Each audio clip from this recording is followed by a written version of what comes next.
Landerneau. Son pont, ses habitants, ses minéraux. Prenons par exemple le microgranit de ce petit immeuble du centre. Dans les habitants de ce bloc de microgranit, on peut citer parmi tant d'autres Freddy, Géra, Paulette, Mireille, Clotilde, Bijou, Gontran, ou bien encore Tara le pissenlit. Intéressons-nous un peu à ce dernier. Tara s'est installé ici il y a 2 ans, alors qu'il n'était encore qu'une graine portée par le vent. Il n'a jamais connu ses parents.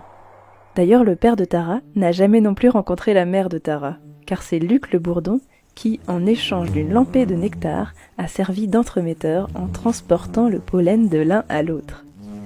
Pourtant, ils n'habitaient pas loin l'un de l'autre, car ils étaient sur la même tige.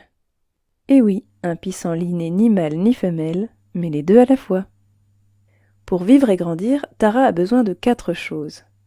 De l'eau, des nutriments qu'il trouve dans la terre, du gaz carbonique qu'il trouve dans l'air et l'énergie du soleil. Avec tout ça, il fabrique de la matière organique et rejette de l'oxygène qui nous sert à respirer. C'est ce qu'on appelle la photosynthèse. Et sans photosynthèse, pas de vie, ni à Landerneau, ni ailleurs sur Terre. Contrairement au pélargonium du premier, Tara n'a eu aucune autorisation officielle d'un Homo sapiens pour s'installer ici. Le voilà donc catégorisé d'adventice par les plus polis et par les moins polis. Et être une adventice en ville, c'est un peu la galère. Pas de place pour les racines, se faire piétiner à longueur de journée, et comme si ce n'était pas assez, il faut en plus subir la colère de certains Homo sapiens qui trouvent que Tara et les espèces dans son genre n'ont vraiment rien à faire ici. C'est le cas de Paulette, qui s'évertue à faire la guerre à ses plantes sauvageonnes.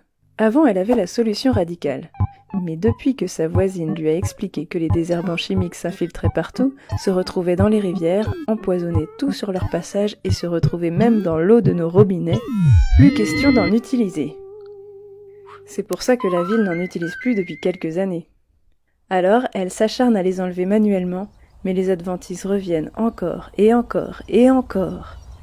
Paulette est exaspérée.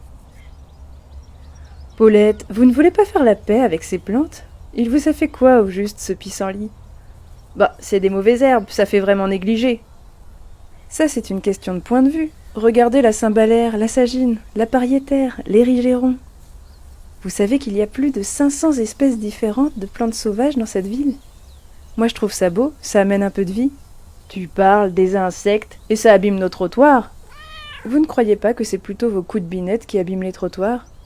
Et puis, tant qu'elles sont là, elles empêchent d'autres plantes de s'installer. Vous vous fatiguez pour rien.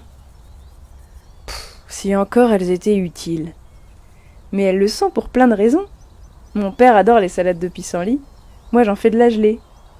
Triblédier. Paulette, qui pensait avoir testé toutes les recettes de confiture, se retrouve bouche bée.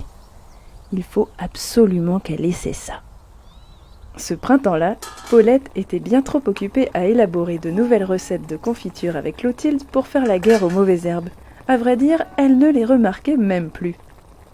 Et dans son coin de caniveau, sans faire de bruit dans Landerneau, Tara eut le grand bonheur de pouvoir faire sa première fleur.